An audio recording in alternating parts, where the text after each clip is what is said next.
আসসালামু আলাইকুম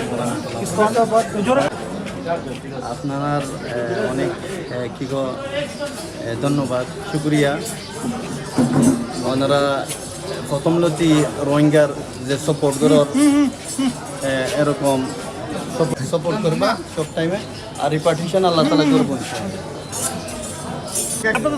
বাংলাদেশে একজন সহ রোহিঙ্গার 5 জন, 6 জনকে সিদ্ধিরগঞ্জের মামলায় 8 দিন রিমান্ড শেষে তদন্তকারী অফিসার আজকে বিজ্ঞ আদালতে হাজির করেন।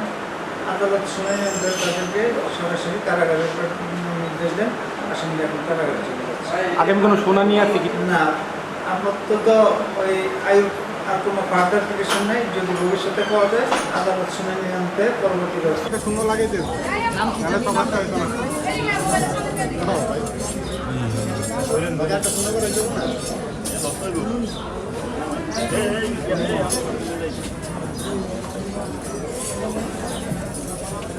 ভাই কি চাপেন আপনি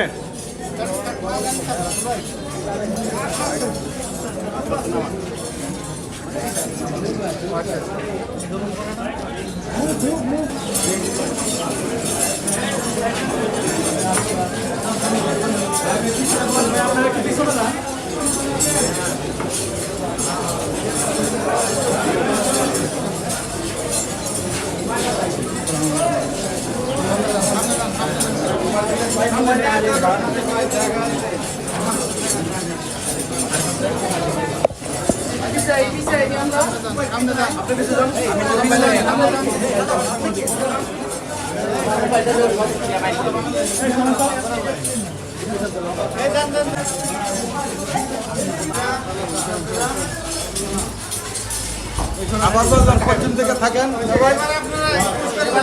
সবাই ঢুকেন না তো ভাই সবাই ঢুকেন না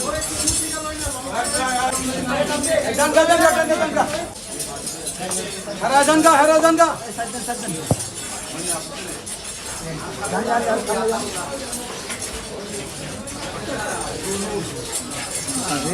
অনেক হয়েছে আবার বাইরে শুনি যান তো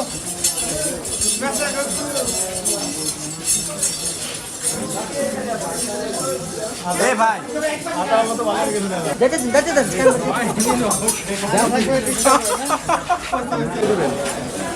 ধন্যবাদ আর কি দিব সবের জন্য ধন্যবাদ শুক্রিয়া আপনারা যেরকম মেহনত করতে আছেন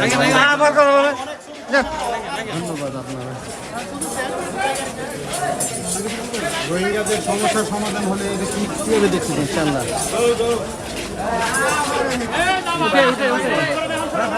উঠে গাড়ি দুটে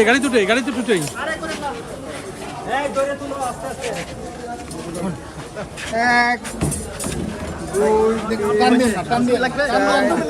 কিছু করছে না পুরো সুযোগ হয়েছে আপনাকে ঠিক আছে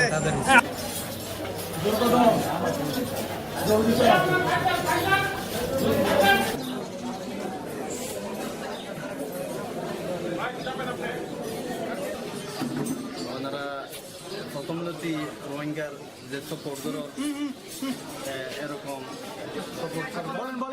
সাপোর্ট করবা সব টাইমে আর রিপার্টিশন আল্লাহ তাআলা করব এখানের রোহিঙ্গা 5 জন এবং বাংলাদেশি একজন 6 জন, এদেরকে 8 দিন রিমান্ড শেষে তদন্তকারী কর্মকর্তা আদালতে হাজির করছেন। আদালত শুনানি অন্তে তাদের পক্ষে কোনো আইনজীবী না থাকায় কারাগারে নির্দেশ দিয়েছেন। আসামিদেরকে কারাগারে প্রেরণ করা হয়েছে।